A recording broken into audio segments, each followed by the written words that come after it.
What is up, everybody? Welcome to DFS by the Numbers. This is my betting breakdown video for UFC 322. We have Islam Makhachev going against Della Maddalena, and I can't wait for this card. One of the best cards of the year, stacked from top to bottom. Got a lot of action that we got to talk about.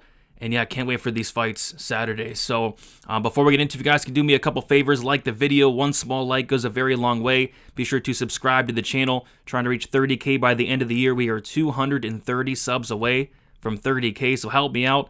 Hit the subscribe button, and then leave me a comment. That helps out the algorithm, helps get the video out there, and that is much appreciated as well. And you might even get featured on Comment of the Week, which is a segment I do in my full card breakdown prediction video. And since this is such a big card, going to be doing a contest. I've done this contest plenty of times in the past. It's going to be the big prop contest. What you're going to do to enter, like the video, subscribe of course, and then comment down your biggest plus money prop. So say for example, you like, I don't know, Gregory Rodriguez by submission. You say Gregory Rodriguez by submission, and then put the odds. So put your prop, and then be sure to put the odds. If you don't put the odds, I'll have to, put the odds. I'll have to pick a book and go find the odds myself. It's annoying. It's annoying. So please be sure to put the odds. And whoever wins, $25 to first. If there's a tie, the tiebreaker does go to the person that commented first. So be sure to comment down your biggest plus money props there. All right. With all that out of the way, I say we get into it. We got Camilo going against Slava Borshchev, and this is just going to be a pass for me. This fight was actually added just last week, and I'm looking forward to it as a fan, but as a bettor, it's like, I don't know. Like, I don't want to bet either one of these guys. Camilo straight up quit in his debut against Gabe Green, and Slava, although he says he's 33 years old, he's a liar. He's nowhere near 33 years old. He's probably in his 50s. He just looks awful. He looks terrible. He's getting dropped by Chase. Like, how do you get dropped by Chase Hooper? How does it even happen? He can't stuff a takedown.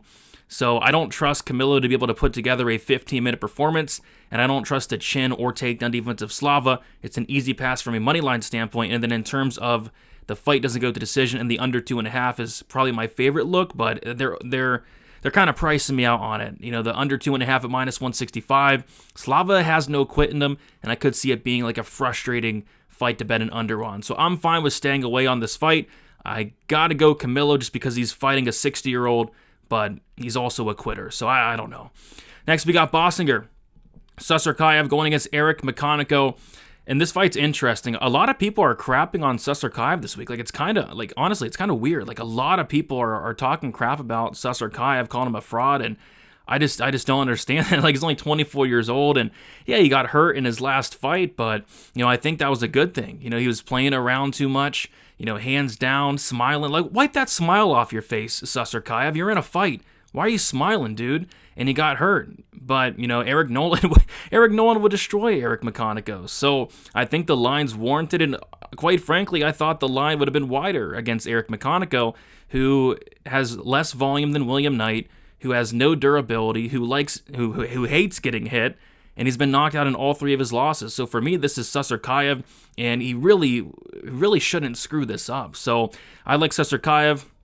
I like the under 1.5. Got in on the under 1.5 early, -160 for 2.5 units. I should have smashed it for more, but under 1.5, -160 for 2.5 units. And then I also have 0.75 units on Susurkaev by first round knockout at +165. Check your books, because some books are pricing the first round knockout at a minus number, but there are quite a few books pricing the first round knockout for Susurkaev at a plus money number. If it's at a minus number, don't bet it. But if you can get a plus money number on the Susurkaev KO1, take it. And like I said, shop around, because there are a few books still offering plus money on that. Next, we got Kline going against Angela Hill. Nothing here. It's Kline for me, -550. I think she wins probably by decision, but a finish wouldn't completely shock me considering Angela Hill's 40 years old. But yeah, too wide of a money line. Should win, but no interest. Pat Sabatini going against Chepe Mariscal. This is a very interesting fight here. So, there's a lot of people with very confident opinions on one side or the other, and that's typically the case on these pick'em type fights, and you can make very strong arguments for both guys. Like with Pat Sabatini, if he's winning this fight, he's getting the fight down to the ground and controlling it for, 10, 11, 12, 13 minutes of the fight. I think he kind of has to, with his chin issues. And if Mariscal's winning this fight, I kind of think it's by knockout. And, I'm looking at these props, and it's like Pat Sabatini by submission. I saw on a book at like plus 700. Like, this guy's submission game is very good. I know Chepe's never been submitted, but, Chepe can be put in bad spots. And then on the flip side, Mariscal by knockout, I saw at like plus 500, plus 475. Like, I don't know. I think those are pretty wide there. But what I did, I just took a shot on the fight doesn't go to decision, 1 unit at plus 145. The reason being is I'm picking Chepe. I'm picking Chepe to get the knockout at some point in this fight. But with that fight doesn't go to decision, I think it covers, Chepe's win condition. It's a better price tag than the money line, which is that knockout. And then also potentially covers a Pat Sabatini submission as well. So I like that fight doesn't go, playing it for a unit. I didn't want to go any heavier than a unit because I could see a Pat Sabatini decision. I think that's on the table, but, I like Chepe to get the job done here. So fight doesn't go, 1 unit plus 145. Next, we got Kyle Daukaus going against Gerald Meerschaert. And yeah, money's still coming in on Daukaus. Daukaus was minus 500 when I put these odds in a couple hours ago, and now he's sitting at minus 550. So money continuing to come in on Daukaus. And yeah, I think Daukaus rolls here. How I played it was, I like the under 1.5 quite a bit. It's plus money. But I took the fight won't start round 3, get those extra 2.5 minutes. Took the fight won't start round 3 at minus 110 for 3.25 units. And yeah, I think the most likely scenario is Daukaus getting Meerschaert out of there and probably in the first round. But I also feel like Meerschaert, very veteran savvy, a guy that you can never count out. It also covers him, getting a, Gerald Meerschaert type win, round 1, round 2 type win. Most of these guys' finishes do come within the first 2 rounds, especially Kyle Daukaus. I could see him. I would say Meerschaert round 3 maybe could be live. It's just I don't know if he's at the same GM3 anymore. I mean, the De Ridder fight looked awful. I know it's De Ridder, but he completely gassed out in the De Ridder fight. I think if Meerschaert's winning, it's going to be round 1 or round 2. And I kind of expect Daukaus to kind of run right through him. So yeah, give me the fight won't start round 3. Minus 110, 3.25 units. I was looking at Daukaus 1-2. It's pretty much the same price. You might as well get Meerschaert finish equity in there as well. Next, we got Malcolm Wellmaker going against Ethan Ewing. So yeah, I had a bet on Malcolm Wellmaker to win by knockout against Cody Haddon, and then Haddon pulled out. In steps Ewing. I think it'd be a little bit irresponsible of me to not bet Malcolm Wellmaker by knockout against a guy taking a fight on 2 days' notice. So I had to jump in. I'm playing Malcolm Wellmaker KO 1-2, minus 125 for 1.25 units. I was actually surprised to see his knockout props are playable considering he's minus 500. And not saying Ewing's a bad fighter. Ewing's a pretty good fighter. I think Ewing's going to have success in the UFC, but I mean, taking a fight on 2 days' notice against one of the hottest prospects right now in the UFC and Malcolm Wellmaker, it just seems like a recipe for disaster. And Ewing's going to come forward. He's going to make this a fight, and I think that might be to his detriment because Malcolm Wellmaker's going to hit him in the face and hit him in the face very hard. So yeah, Ewing's never been knocked out, but he's never fought somebody with power like Wellmaker. So give me Wellmaker here. Wellmaker KO 1-2. I would much rather play that KO 1-2 than laying minus 500 on the Wellmaker money line, because I think if he's paying off this price tag, if he's looking anywhere near minus 500, he's sparking Ewing within the first 2 rounds. Blanchfield Cortez. I like Blanchfield here. Not in love with the price tag really at all, but I got to pick her to win. Not a big fan of Cortez. Really never have been. I think Blanchfield makes it competitive on the feet, mixes in the takedowns, and probably wins a decision. Maybe gets a sub, but probably wins a decision there. No interest for me on that one. Up next, we got Gregory Rodriguez going against Roman Kopylov. I'm really looking forward to this fight, and I bet a lot of people are expecting me to be betting on the Rodriguez submission prop this week, and I'm not. The reason being is if it's ever going to hit, it's going to be this week, but I still need a better price on it. It's like plus 400, plus 450 for, like, if it doesn't hit, I'm going to smash my TV. I'm going to break a window. Like, I need at least plus 600 on that Rodriguez sub prop because it never hits. It should hit. It should hit in a lot of fights, but it never hits because he doesn't go for it. So maybe it's going to hit here because I'm not betting it, but I kind of expect Rodriguez just to go out there and come forward with reckless abandon and swing with Roman Kopylov. And if that happens, either guy's able to, knock out either guy. Rodriguez is very chinny. Kopylov has a lot of power. And although Kopylov has never been knocked out, we've seen him hurt multiple times. And Rodriguez has some of the best power, in my opinion, in the division. So I think either guy's live for the KO. I think Rodriguez is very live for a submission or a TKO. I see a lot of ways this fight can finish. I love violence. Kind of surprised the fight doesn't go decision, is only minus 250. Same thing with the Daukaus Meerschaert. Kind of surprised that's only minus 250. But I'm going to take the fight won't start round 3 here for 2.5 units at minus 124. Up next, we have Bo Nickal versus Rodolfo Vieira. I don't like this fight. I hate this fight, actually. I think this fight's going to stink. Bo Nickal probably wins a greasy decision. I kind of like the over, but yeah, I want nothing to do with this fight. So yeah, Bo Nickal by decision. I kind of think it's going to look like the Paul Craig-Bo Nickal fight or the Vieira-Petrosky fight, and both those fights were just god-awful. So yeah, Nickal hopefully gets back on track, but I'm picturing this fight being pretty terrible. Which is the featured prelim, by the way, which I don't know what they're featuring, because I kind of think the fight's going to suck. Maybe I'm wrong, but I don't know. I think it's going to stink. All right, next up, main card opener, and they're opening the card with an absolute banger. It has been Saint-Denis going against Beneil Dariush. Got a couple spots sticking out here, so one thing to mention, Beneil Dariush did miss weight, which was very surprising, because Beneil Dariush has been doing this for a long time. He's a professional, and him missing weight kind of threw me off. Like, he wasn't one of the guys I expected to really struggle with the weight cut, but he is getting up there in age, and he has that gray hair. He's had that gray hair for like the last 10 years. He's 26 years old with that gray hair. It just keeps getting grayer and grayer each time we see him in there. And yeah, I think his body might be failing him. I don't know. The weight miss is kind of weird to me. Like, what is there an injury? Did he have a really tough weight? I don't know. But not a great look if you're on the Dariush side, in my opinion. What also isn't a great look is just the fact that I think his chin's completely dust. I think it's completely gone. Getting knocked out by Charles Oliveira, there's no shame in that. Getting knocked out by Arman Tsarukyan in a minute, I don't like that personally. I mean, Tsarukyan's not a 60-second finisher type guy. I don't like that. And then I absolutely don't like him getting dropped by Renato Moicano, who prior to that fight only had one knockdown in his entire UFC career. So yeah, I mean, Benoit Saint-Denis, Beneil Dariush, skill for skill.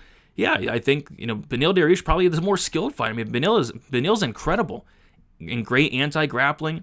Phenomenal, some of the best grappling in the division in general, really good striking, a lot of power in his own right, but he's missing one key thing in my opinion. That's the durability. Both guys can give it, but at this point, only one guy can take it, and Benoit Saint-Denis can absolutely take it, and Beneil just can't. If this is a war, which I think it's going to be, I think Benoit Saint-Denis is going to thrive in that war, and I think is going to thrive by getting Benoit Saint-Denis out of there by knockout. So I like violence here as well. I like the fight won't start round 3 at minus 124 for 1.25 units. And I also have 1.25 units on Benoit Saint-Denis to win this fight by knockout at plus 170. Next up, we got Carlos Prates going against Leon Edwards. Prates minus 160, Edwards plus 140. Really weird fight from a market standpoint, because I don't really see many people on Leon Edwards. I see a lot of people on Prates, including myself. I've never been a big fan of, Leon Edwards, really ever. And I just feel like his last couple performances haven't been that great. Prates is a guy that I think if he can kind of put it all together, he's going to be a serious problem for years to come. The one knock on Prates was he does take a little bit longer than you'd like to see to get going. Like in the Giles fight, took about 9 minutes to get going.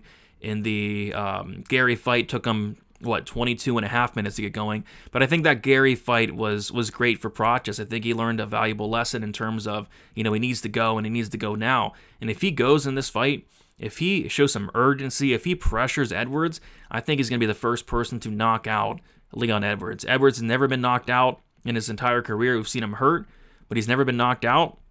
But you look through his record, and it's like he's not fighting anybody dangerous. Like Vicente Luque back in the day, but other than that, he's fighting a lot of wrestlers. He's fighting a lot of guys with no power, like Colby Covington.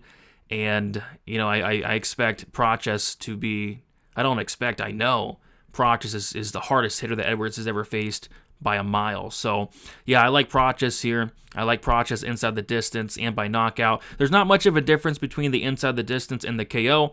So, of course, take the inside the distance, and that's what I did. 1.5 units at plus 160 for Prates inside the distance. Up next, we have a very good fight here. Sean Brady going against Mike Morales. And yeah, this is kind of, for me, like the Sabatini Mariscal fight. With the Sabatini Mariscal fight, it's like, okay, Sabatini's going to get the grappling game going, right?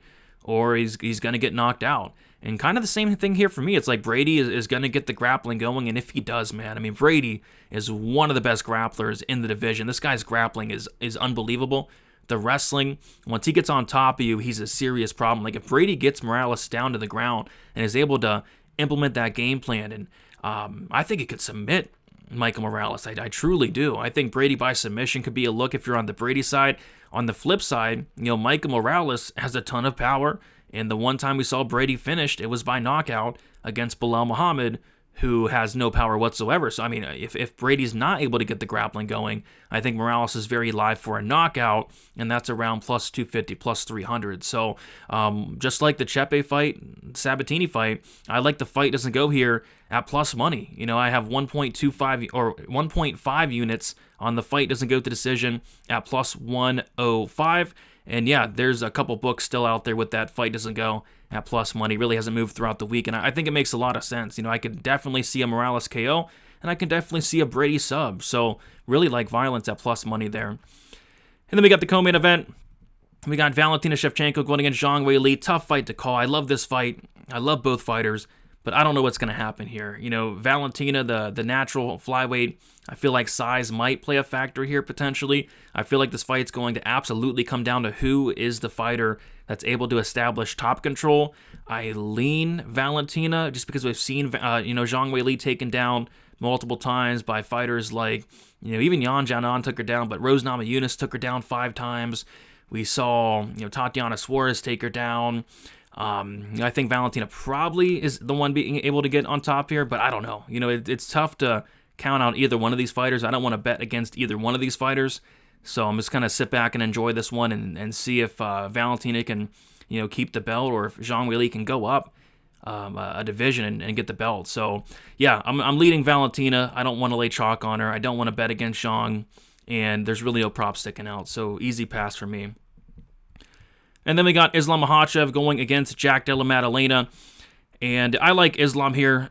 These odds have moved throughout the day. Islam's now minus 300, which is interesting. I don't think I've ever seen more people on an underdog than I've seen on Jack Della Maddalena this week. A lot of people are on Jack Della Maddalena, and I kind of thought maybe the line would come down, but it's actually went the opposite direction, which I find very weird.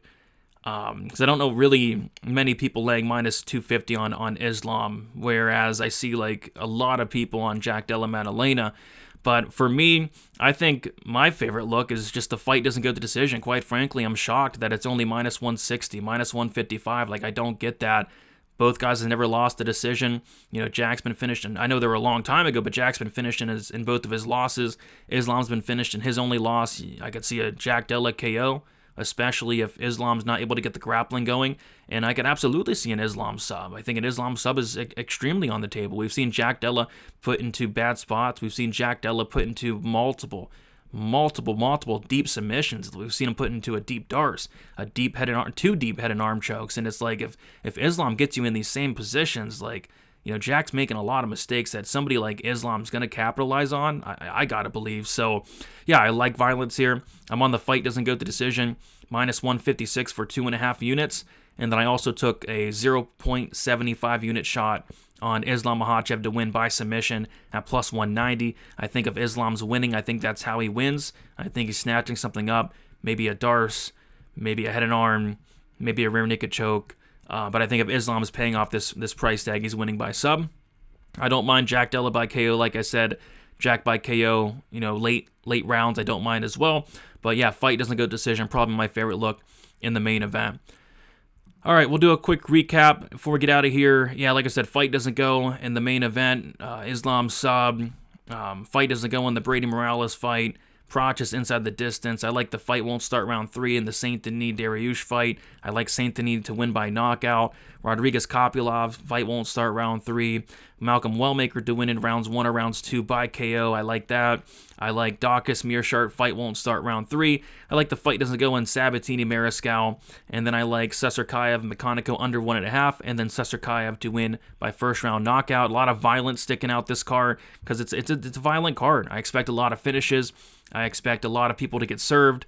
And I'm looking for a fun card here. So appreciate you guys for watching. If you could, on your way out, like the video, subscribe to the channel, leave me a comment, and be sure to comment down your biggest plus money prop. Could be any prop. Make sure you comment the prop. Make sure you comment the odds. Again, $25 to first. For the winner, you'll get a shout out. And if there's a tie, the tiebreaker goes to the person that commented first. Best of luck, everybody, for UFC 322. And we'll talk to you very soon. See you later. Oh, by the way, I'm going live 2 hours prior to the prelims on fight day. All right, guys. We'll see you later.